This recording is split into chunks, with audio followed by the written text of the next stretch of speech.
watching Fox 35 News Plus, streaming on Fox Local. Well, good morning to you and welcome into Fox 35 News Plus. I'm Garrett Weimer and thanks for joining us on this Tuesday morning live on Fox Local, fox35orlando.com, and also on YouTube. Coming up later in the show, we're going to check in with Fox 35 Storm Team meteorologist Brooks Garner, talking about storm chances return and could have an impact on some epic plans later in the week. The governor and first lady are in Tampa right now talking about Hope, Florida. We will listen in to that news conference coming up in just a little bit. But right now, our countdown to Epic Universe continues. Give you a live look right now at the park on this Tuesday morning as we know a lot of media at the park today for preview events as the grand opening day is now just 2 days away. And so we're going to go live now to Fox 35's David Martin, who is live for us inside the park and joining us right outside the portal for Isle of Berk, David.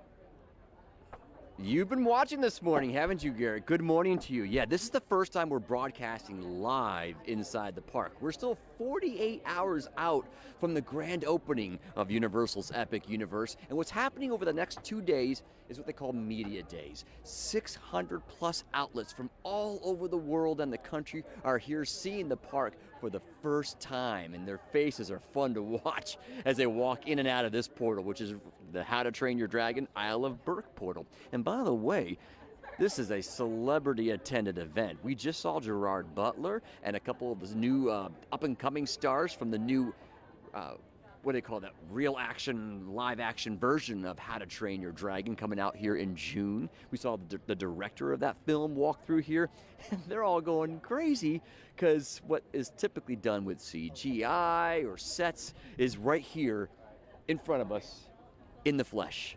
It's fantastic. All right, so that's where we are. We're standing outside one of the 4 world portals that dump out to Celestial Park, which is the hub of Epic Universe, right? So when you first come into the park, you come into that hub and you decide, do I want to do dragons, monsters, Harry Potter, or Super Nintendo World? Now, for the past 6 weeks, the park has been under technical rehearsals, they call that. And so many people have been able to score tickets for it. A lot of influencers have gone in, several bloggers and media outlets have gotten in as well. And one of my favorites here in town is Attractions Magazine, run by my friend, the editor and publisher, Matt Roseboom. We asked him to give us some perspective here of his time, his multiple trips to Epic Universe. Take a listen. From what you've experienced so far, you've been 4 times to the park. What is Universal doing really well with Epic?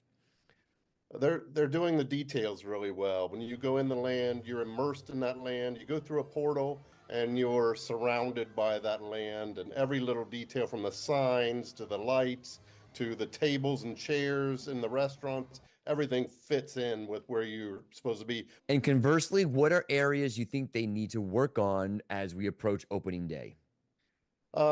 Take your patience when you go. If you go soon after opening, they need to just work on getting the rides running smoothly. There's been a lot of downtime, especially with the Ministry of Magic ride in Wizarding World of Harry Potter. It's down a lot, and they get to limit how many people can go through.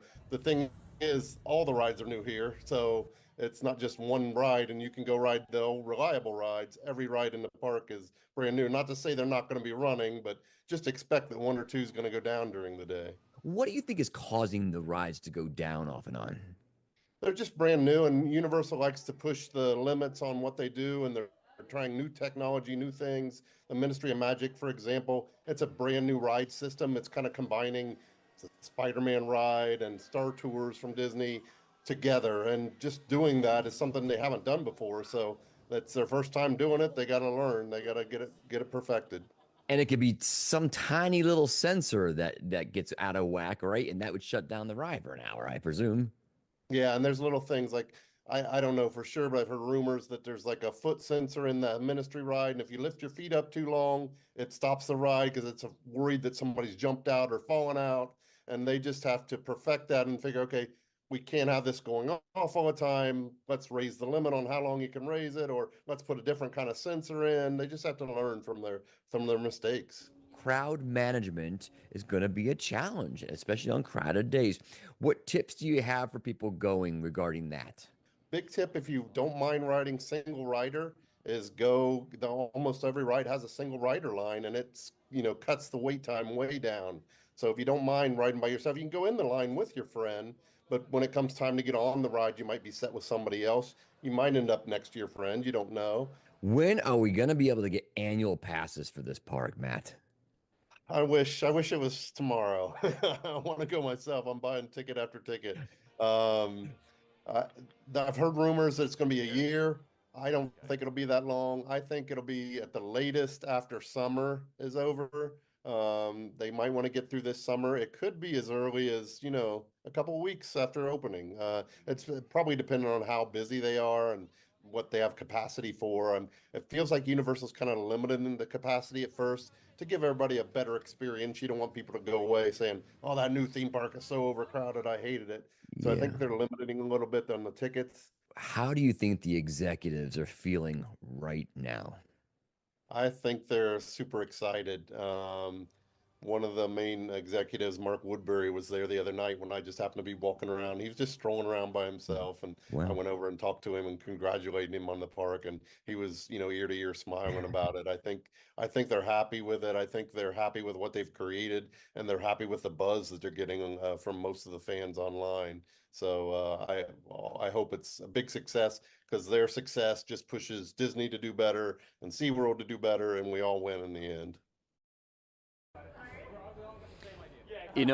Garrett, that is a great way to put it. We all win in the end, even Central Floridians, right? 'Cause the economic impact, as we discussed yesterday, is enormous when a park like this comes to town or expands in the case of Universal. So there's another perspective I want to share with you. This comes from somebody who actually was working at Islands of Adventure more than 25 years ago when that park opened up. He now is the author of the unofficial guide to Universal Orlando. He knows everything about these parks. He's been at least a handful of times here. His name is Seth Kuberski, and we asked him the same question. What is your take on Epic Universe? And here's what he has to say. You have seen a lot of theme park openings, I imagine, in your time covering theme parks. How does the launch of Epic Universe compare to others in terms of scale and execution? I was lucky enough to be an employee at Universal Orlando way back in 1999 when Islands of Adventure opened. I can remember walking that park when the streets were still mud and parking my car right where City Walk is today. That was a huge growth. But now, 25 something years later, this is even bigger because this is expanding into a whole new campus with not just a theme park, but 3 new hotels, all having their grand opens basically simultaneously. The city has really never seen anything like this in this century. What has the park, and you've been a few times, I know you have been a few times, what has the park done really well? I think that what Universal has really nailed with Epic Universe is the vibes. It's this indefinable feeling of atmosphere, of place, of creating a place that you just want to go to and relax and hang out and don't necessarily need to just rush to the ride. A park that really puts the park back in theme park. Between the landscaping, the custom music, the lighting at night. It's a place not unlike Epcot, where I can go and just spend a day walking around and feel satisfied even if I didn't get on any rides. And that's something that Universal has never really had before. It is a massive undertaking.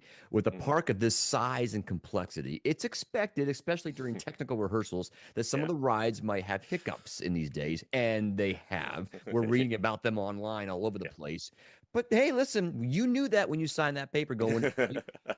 Yeah, any folks who have been participating in the previews right now for annual pass holders and employees, you know when you walk in the gate that this is a technical rehearsal, and you are basically there as a human guinea pig to help them test these rides out before the real guests come in on opening day. And let's be frank, all of us who remember way back to the early 90s when Universal first opened and Jaws didn't work and King Kong barely worked and Earthquake only worked half the time.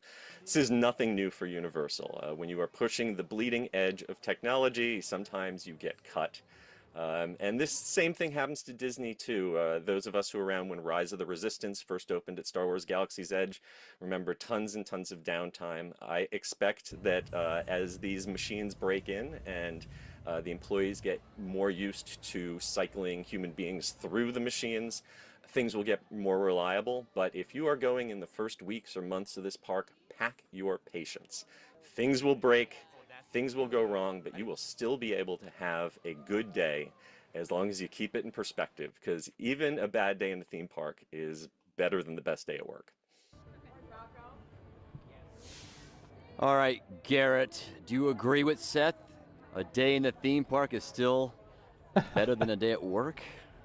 Yeah, I mean, that is a great quote. You know, and as much as I love working, you know, you still can't beat being at a theme park. Our bosses are watching. Wink, wink. No. All kidding aside, this is one of those parks there where you, if you're going to call out for a vacation day and spend a day, the locals will do that. This is going to be just one of those. Everyone wants to see it for the next several months. So if you are going to come out on opening weeks, back your patience. It's going to be hot and crowded. Yeah, there is no doubt about that. And you talked about, you know, some of the wait times and you know, it's going to get more smooth as things go along. One thing that I will say that when I went last week during the technical rehearsals, during the previews, you know, some of the wait times were quite a bit longer than expected. I mean, we got in line for Stardust Racers and it said 55 minutes, and we waited in that line for 2 hours. Okay, that was clearly an anomaly because Stardust Racers is a people eater.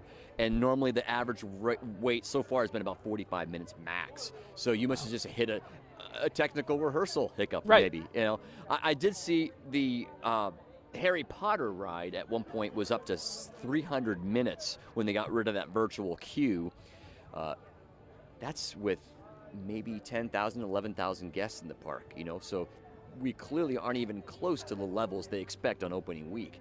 So it's going to be an adventure. You know, I can't even begin to predict what kind of wait times we're going to see. But thanks to the cell phones, people will post the pictures of those signs. You know they will.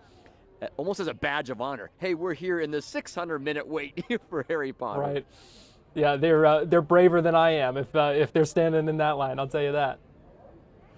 Yeah, and speaking of which, I did get a note that most of the lines here at the park are air conditioned or in some kind of covering with fans. So heat won't be too much of an issue. If you're not on the ride getting cool, then at least you're in a line that has some kind of multiple rooms and hallways that are air conditioned.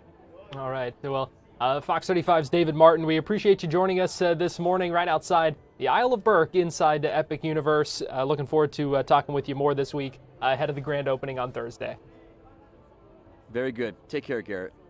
We're going to take a break here on Fox 35 News Plus, and we'll be right back.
You're watching Fox 35 News Plus, streaming on Fox Local.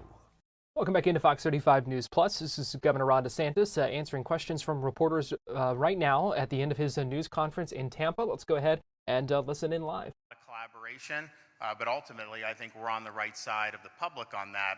Now, fortunately, you've heard me speak over the last few months about my dissatisfaction with some of the things that have gone on, particularly with the Florida House of Representatives, and I've been very clear. I think that they've missed an opportunity. But I also will say, I called the special session for immigration enforcement in January. We got that done against some opposition, but we got it done. We're now leading the country in working with the Trump administration to enforce immigration laws. In fact, of all the agencies that are signed up on 287G, more than half are from Florida.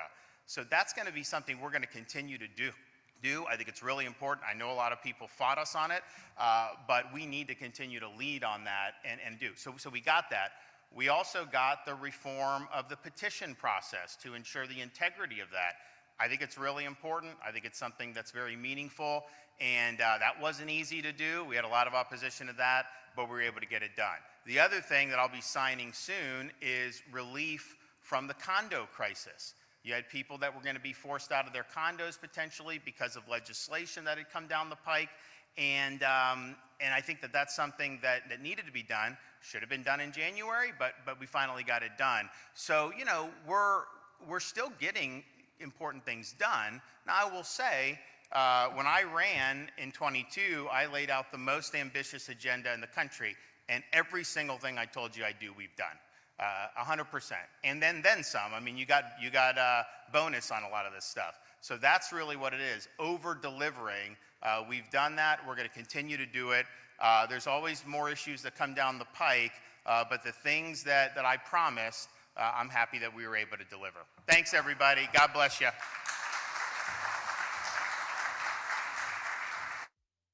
Governor Ron DeSantis wrapping up his speaking in Tampa. He was at the Vault there in Tampa talking about Hope, Florida, joined by the First Lady as well. Wanted to go ahead and take you back to the beginning of this news conference now, since we just got the very tail end of it. Take you back to the beginning of it as the governor took the stage, and here's some of what he had to say. Another way that we've saved money is not by creating a new program, not by asking for more tax dollars to try to solve social problems that tax dollars have not been able to solve in the past, but to actually reimagine what our existing agencies are doing. And that's really the genesis of Hope Florida. And you'll actually hear people say, oh, Hope Florida, the Hope Florida agency, it's not an agency. If you don't know that, you're ignorant.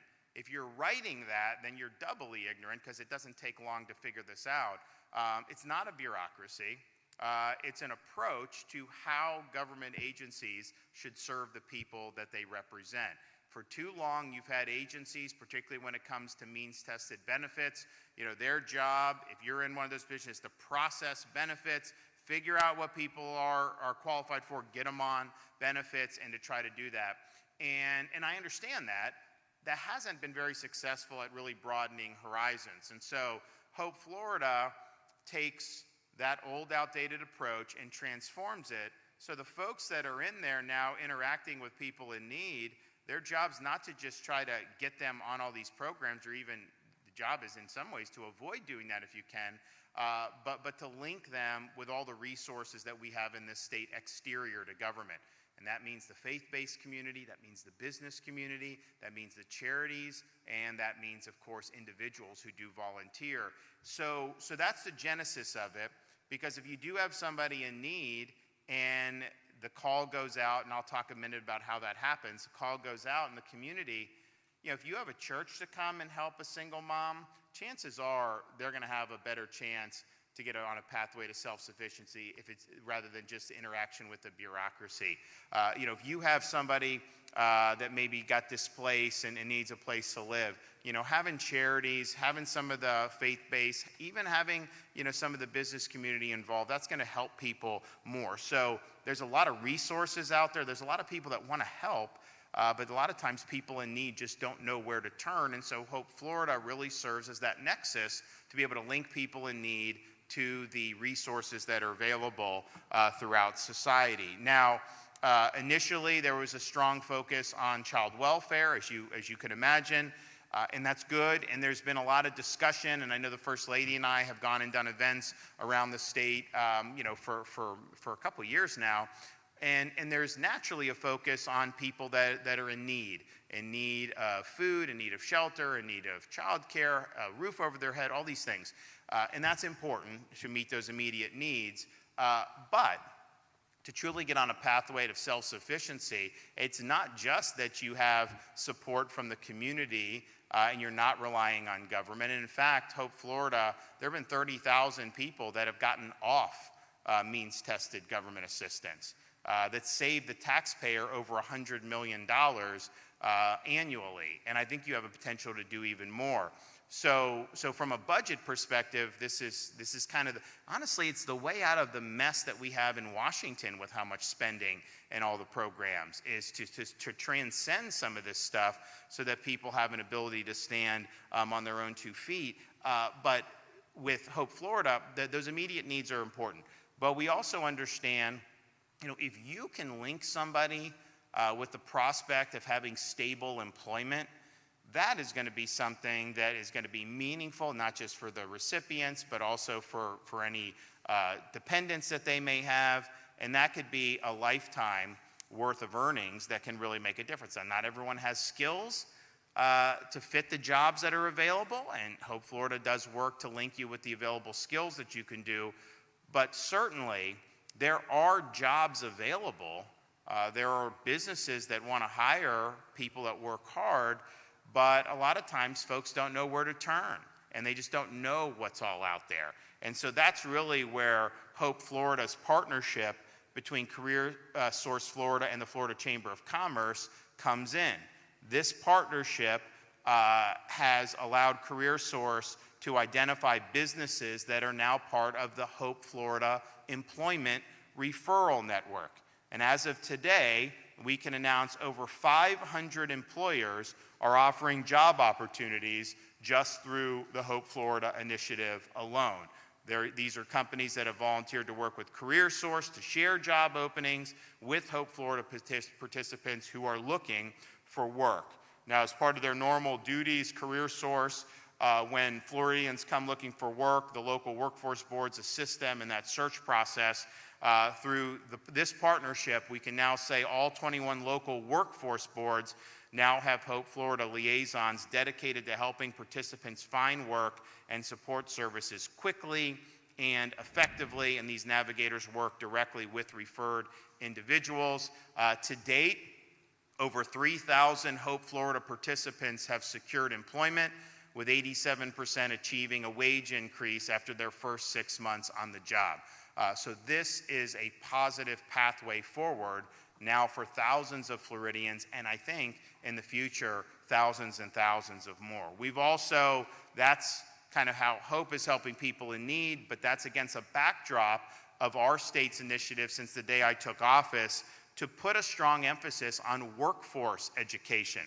We're proud that we have the top public university system ranked in the country, but at the same time, a degree from a 4-year brick and ivy university is not the only way you can be successful. For many people, it's not the best way to find success, and the economy has real needs for people that have real tangible skills that may not necessarily be taught at a traditional 4-year university. And so whether it's the K-12 system, whether it's our state colleges, whether it's things like nursing schools, we went really hard on nursing because during COVID, people couldn't find nurses, and they were like, look, the state's growing, we have healthcare needs, you got to do more on nurses. And the state university system just announced major milestones have been reached on meeting the number of nurses that have been credentialed. So all these different things I think are really, really important. So that's the state's approach.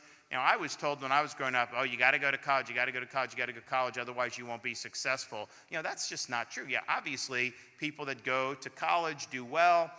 They can be successful. But some of the most successful people in our country didn't graduate from college. We have people that have found really strong pathways with vocational and technical education. And what I see, some of these guys coming out young, have skills, they go in, they do pretty good to start, but then they can end up doing their own businesses in electrical and HVAC and some of these things. It's a great opportunity for entrepreneurship as well. So this is all really, really important, and we're putting the Hope Florida against the backdrop of a state that really cares about people getting the skills they need to be successful. And I'm going to continue to work hard to make sure that we have a strong higher education. We've put a lot of emphasis on a number of major issues in our universities, and we're going to continue to do that. And I think we have an opportunity to continue to lead the way, especially with how off-kilter so much of higher education has gone around the country. Parents look at places like Columbia and they see some of the nonsense that's going on. That's not what they want. You know, you would not want, first of all, those are very expensive places to go. Are you going to want to write a check as a parent or take out major loans as a parent or a student for massive amounts of money, to go to some indoctrination camp? It doesn't make any sense. So we feel really good about the direction that we can go, but I also know that is not even scratching the surface of the potential that's out there to just focus on universities. So we've put our money where our mouth is. We've expanded opportunities. Our goal when I took office is by 2030, be #1 in workforce education. I don't know if we could say that quite yet, but we're getting awfully close. So stay tuned on that. We're going to take a break here on Fox 35 News Plus, but we'll be right back.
You're watching Fox 35 News Plus, streaming on Fox Local. Welcome back to Fox 35 News Plus. I'm Garrett Weimer. Thanks for joining us on this Tuesday morning, live on Fox Local and on YouTube. A cafeteria worker at an elementary school in Orange County has been arrested. She's charged with tampering with evidence in her boyfriend's murder case. And we are also hearing from the mother of the 19-year-old shooting victim. Fox 35's Amanda McKenzie has the story. She tells Fox 35 that she wasn't surprised to learn that another person had been arrested in her son's homicide case, but adds that she was taken aback to learn that the woman arrested worked at an Orange County elementary school. She is now behind bars here at the Osceola County Jail. Her name is Jessica Rivera. She was handcuffed and arrested on campus at Whispering Oak Elementary School in Winter Garden. The food services worker is accused of tampering with evidence in the homicide investigation of 19-year-old Nico Herrera, who is Monique Meza's son. How can a person that works with children, you would think is such a caring person to be around children, do something so evil? It just doesn't make sense to me. According to the Osceola County Sheriff's Office, Jessica Rivera is the girlfriend of 42-year-old Orville Osorio Ortiz. He was arrested a week ago, accused of opening fire on a group of teenage boys last month at the Sandalwood Mobile Home Park in St. Cloud. According to law enforcement, the suspect's girlfriend, Rivera, tampered with evidence in the homicide investigation, but they have not released information on what kind of evidence may have been compromised. Orange County Public Schools tells Fox 35 that Rivera will not be returning to a job within the school district. Both suspects are being held on no bond at the Osceola County Jail. We are told that Rivera will have her first appearance before a judge 1 o'clock this afternoon. Reporting from the Osceola County Jail, Amanda McKenzie, Fox 35 News. We'll have updates on that case after that court appearance. Fox 35 investigates help on hold. Some people calling 911 having to wait for someone to answer their calls for help. This is something that Fox 35 has been looking into for a year now, and a new audit has found that response times are lagging in a big way. Fox 35's Marley Capper has the details. Good morning. In life and death situations, every second counts. And in the state of Florida, the law says 90% of 911 calls have to be answered within 10 seconds. And we found out that's not happening here in Orange County. Let's take a look at the numbers. The county comptroller says the 911 call center shows wait times are not meeting the state standards. In 2022, the audit says only 66% of calls were answered within 10 seconds, even though the sheriff's office was reporting 80%. It was worse in 2023 when only 61% of calls were answered fast enough. According to the report, one example showed someone was calling for 1 minute before the dispatcher answered. We knew for a little bit that we weren't meeting the 90%, and I think that kind of came after COVID when our staffing dropped significantly. We were down about 48%, which is about 75 to 80 dispatchers. So we knew we weren't meeting the times. The audit suggests the sheriff's office create part-time jobs and create new positions dedicated to cutting down times. The sheriff's office says they have been doing some recruiting to help cut down on wait times. The audit suggests that they should also use new technology to help with the times as well. Reporting in Orange County, Marley Capper, Fox 35 News. Fox 35 Storm Team meteorologist Brooks Garner joins me now. And Brooks, not a whole lot to say that I don't think we've already said over the past few days. Yeah, hot and hotter. Today is going to be one of those days, Garrett, where the beach will provide little relief in itself. I think a lot of us are going to think about the beach over the next couple of days. Of course, Memorial Day weekend coming up, unofficial start of the summertime. But it's going to be hot just about everywhere. Stubborn heat wave in place, and so we're talking mid-90s inland, highs closer to 90 at the coast. But today specifically could tie a record set back in 1935. 90 years ago today in Orlando, the high reached 96, and that's my forecast today. An isolated late-day storm can't be ruled out, but it's not likely. I'll look at the records throughout the week. The yellow are the previous records set per day, and the red is the forecast. Looks like today we could tie the record, but for the rest of the week, the record should not be in contention. That said, it's not going to be cool in any sense of the word. It's going to be 96 tomorrow, 92 on Thursday, maybe a touch cooler, but that's thanks to some humidity, clouds, and rain, and back up to 95 Friday, but just not quite hot enough, amazingly, to even tie a record. So it's been hotter, and you got to go back to the early 20th century to find some of those hottest readings. 95 in Winter Haven today, 95 in Titusville as well, 91 Daytona Beach, and 91 in Melbourne.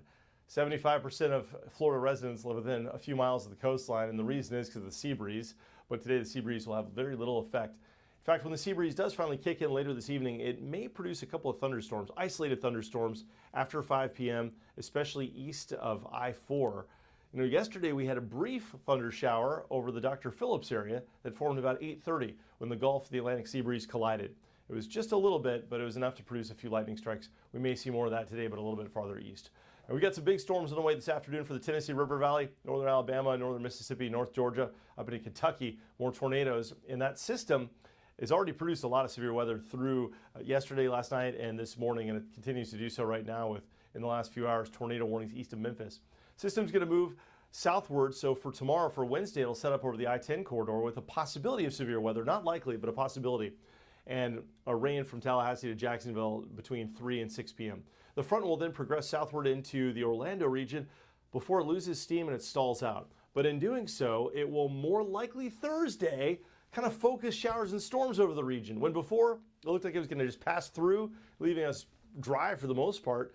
Now it's going to be in the vicinity, in the region during peak heating, like around 4 to 6 p.m., and that should allow for showers and storms to form. So the forecast for rain Thursday has now gone back up thanks to the presence of that front. And if it works out like this, if the front stalls as it might, and we get storms that are slow movers, we could easily pick up, you can see on the map, between a ½ inch and an inch of rain on Thursday.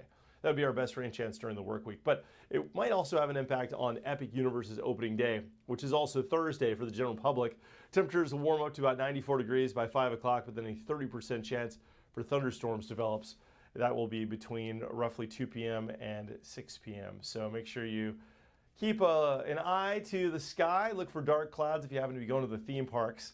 Duck into one of the indoors attractions if it starts to pour on you. You don't want to mess around with that lightning. Well, June 1st is the start of the hurricane season, and already we've got a tropical wave that has emerged off of Africa. This is the first out of what typically is about 60 to 70 throughout the hurricane season, and typically only about 10 to 15% of those will ever develop into a named tropical system. Roughly 1 out of 10, or a little bit more than 1 out of 10. So this one is not expected to develop, but it's certainly a sign and a reminder that the hurricane season is right around the corner. So I invite you to join us on Memorial Day. That's next Monday at 7 p.m. for our Fox 35 Storm Team Hurricane Season Preview, where we'll profile what we're expecting for the 2025 season and talk about some money-saving tips when it comes to hurricane preps, using a lot of the stuff you may already have around the house but hadn't thought to employ for that purpose. Goal is to save a little bit of money in these economic times. All right, mid-90s for today and tomorrow, low 90s Thursday with the rain chances, then we're back to the mid-90s from Friday through Memorial Day Monday with a better chance for storms on Memorial Day. So Garrett, it looks like for all intents and purposes, summer is here. And as far as the rainy season, it typically doesn't get going until about May 25th. And it looks like we may start to see signs of it creeping in toward about that time period, into May, early June, where you have enough heat and humidity where the sea breeze and just the inherent moisture gives you those afternoon storms every day. Just a few days away from that now, but we are talking about, you talked about the rain and storm chances on Thursday. We know we need some more rain, but Thursday, I mean, come on, it couldn't pick a worse day for that around here. Epic Universe. Maybe you visit Dark Universe and it'll complete the picture with thunder and lightning. You know how every movie showing like the Haunted Mansion, you've got to have like the thunderstorm. So maybe it'll work out perfectly for you. That's right. Just more dedication to authenticity and attention to detail, well, right? It's the whole visceral experience. That's right. Yes, bringing that immersive level even further. Yes. Fox 35 All Storm by Team. design. Of course, Fox 35 Storm Team meteorologist Brooks Garner. We appreciate you joining us. Thank you, Garrett. My pleasure as always. And here's that live look at Epic Universe as we head to break here on Fox 35 News Plus. We'll be right back.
You're watching Fox 35 News Plus, streaming on Fox Local.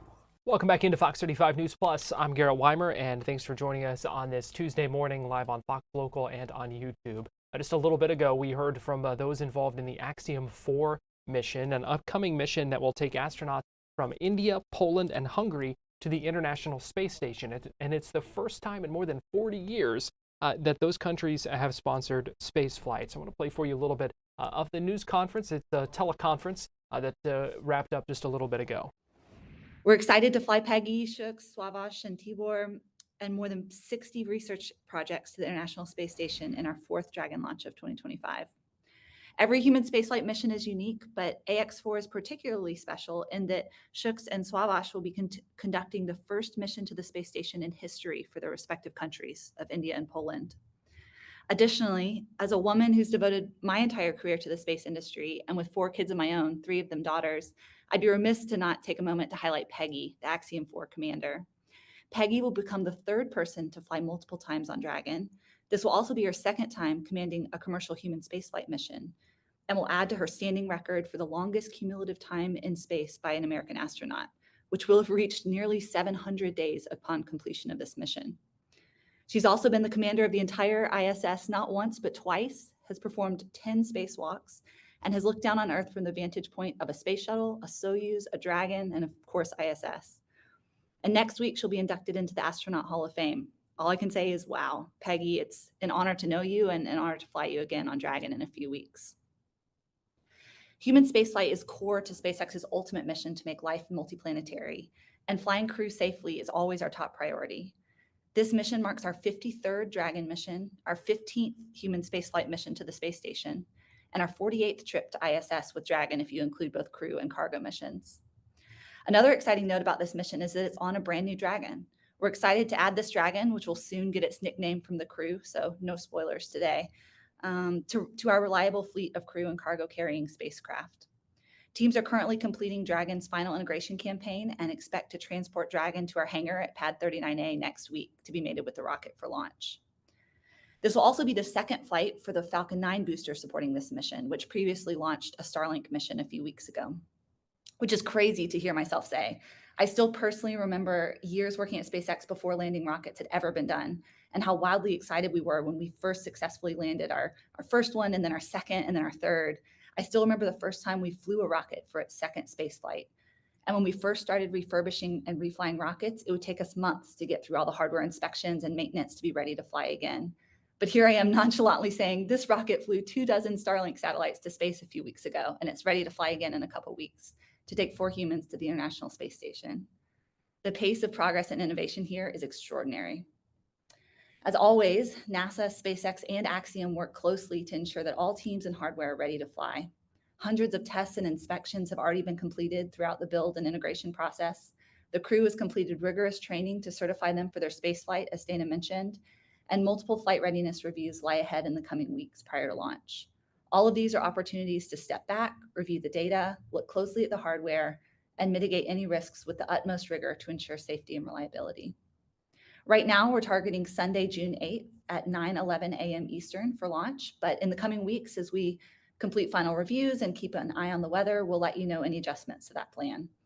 A huge thank you to NASA, Axiom Space, India, ESA, Poland, and Hungary for your trust and teamwork as we step together towards the AX4 mission.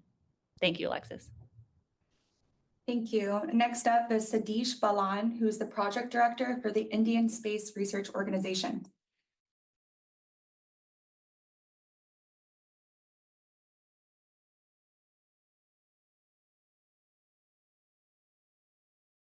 Sadish, you are muted, just in case if you need to click the button. Yeah, thank you, Alexis, and good morning to all. AX4 mission is a unique and exciting opportunity for ISRO in international cooperation and collaboration. As a spacefaring nation, human space explorations are very important to us. We have our own Gaganyaan program, which aims to build technical expertise and infrastructure for enabling human presence in low Earth orbit.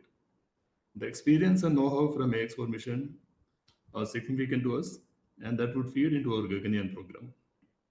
Our astronaut candidates, Supanshu Shukla and Prashant Balakrishnan Nair, have been into training since August last year. As mentioned, they have undergone a rigorous training, mission-specific, nominal emergency procedures. They have practiced in various simulators and with periodic assessment on physical and psychological. They also got trained in Cologne and Tsukuba.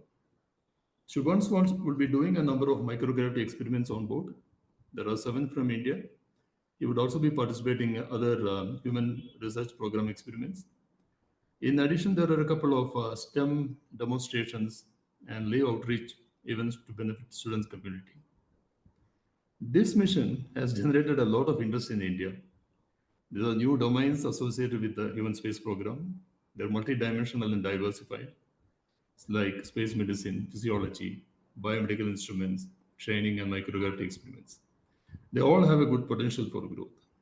So there is a need to enable young space enthusiasts and entrepreneurs to take up this new challenge in space technology.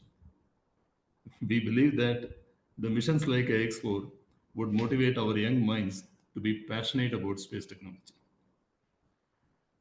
Thank you, Alexis. Back to you, and best wishes for the mission. Thank you so much, Satish. Next up is Sergio Palamberi, who is the mission manager for the European Space Agency. Thank you, Alexis, and good morning, good afternoon, everyone. ESA is looking forward to the Axiom 4 mission. The private astronaut missions are a great opportunity for our member states to fly more ESA astronauts and to do more science and technology research on the International Space Station. With Axiom 4 specifically, ESA will be executing 17 science investigations and technological demonstrations, most of which have been developed in cooperation with Poland, specifically for Axiom 4, while others are a continuation of ESA experiments already ongoing on the ISS with expedition astronauts. With this mission, we have also been cooperating with India and with Hungary on several experiments.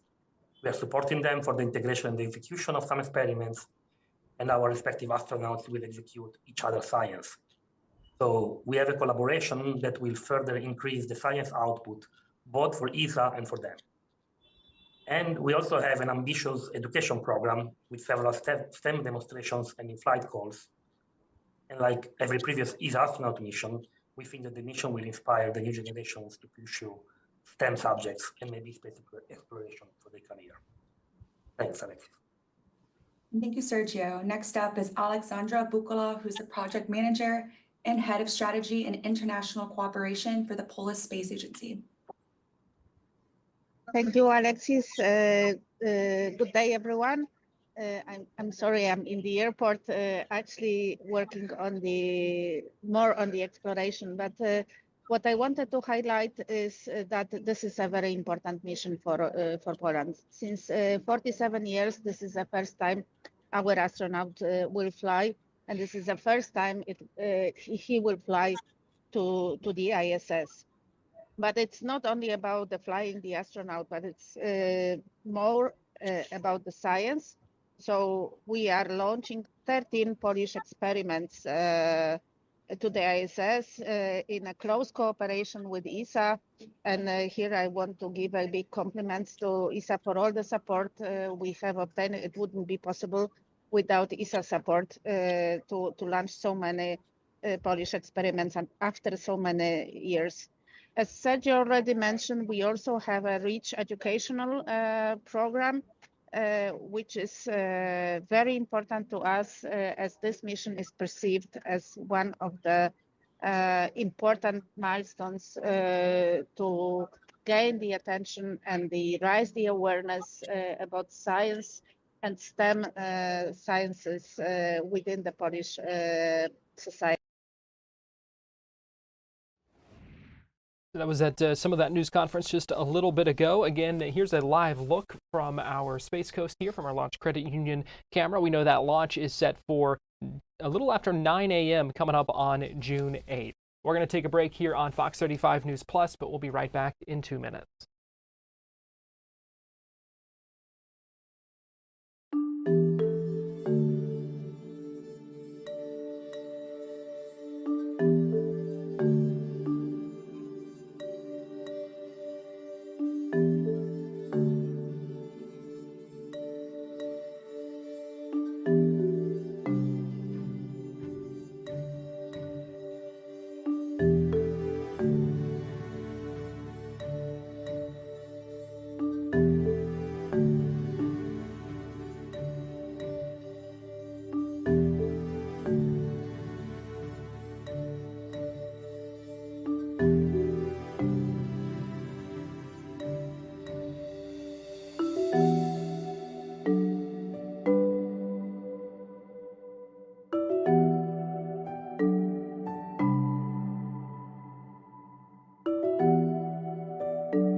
You're watching Fox 35 News Plus, streaming on Fox Local. Welcome back into Fox 35 News Plus. How calming is this? I could look at this all day, and in fact, I might. This is a live look at Daytona Beach from our Hard Rock Hotel camera. You can see someone at the bottom of your screen there walking along the sand. It doesn't look too busy right now on this Tuesday morning as we get closer to the afternoon hours here, but we know it's going to be a busy weekend because it is a holiday weekend, going to be a hot weekend as well. The Volusia Sheriff's Office has been preparing for it. They're the agency that is in charge of patrolling the sand ever since taking it over law enforcement operations there 2 years ago. So Sheriff Mike Chitwood was on Good Day Orlando this morning to talk about how they're getting ready for a busy Memorial Day weekend on the beaches. Listen, it is going to be hot this coming weekend. We know that for sure, Sheriff. But let's talk a little bit about the preparations that go into a busy holiday weekend like Memorial Day. How do you prep for that? You know, I'm blessed to have incredible people working for me. We have an idea what's going to come at us on the beach. You know, we have tag readers out there. It's all hands on deck. We have a great rapport with the lifeguards. When you look at live 911, the equipment that we have out there, we do things that haven't been done before. The city police, you know, they can come down and help us out on the beach, and we conversely go up there and help them out on the blacktop. So there's a great relationship there. You're always monitoring social media to see what's coming your way.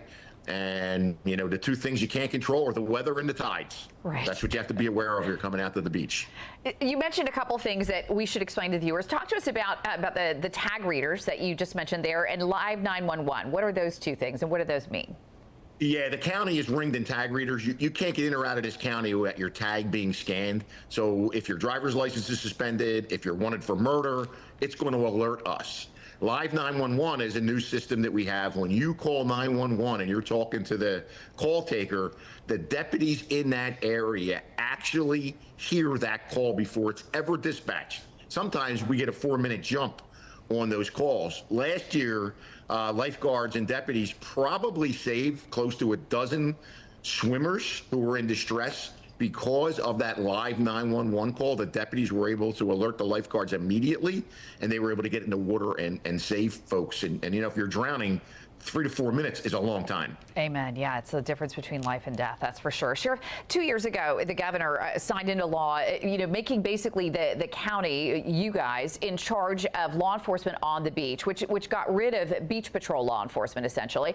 That was a big transition. How are things going now 2 years into it?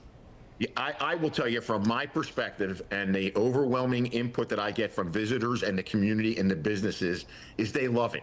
You know, the Beach Patrol did a nice job, but you know what? Law enforcement does law enforcement, and lifeguards are out there to do EMT work and save lives. You know, sometimes you could dilute the process, and I think what you have now is you have deputies, by the way, overwhelming majority of them, and I think we're the only sheriff's office in the state, we're United States Lifeguard Association accredited. So my deputies can still go in and perform life-saving measures if needed.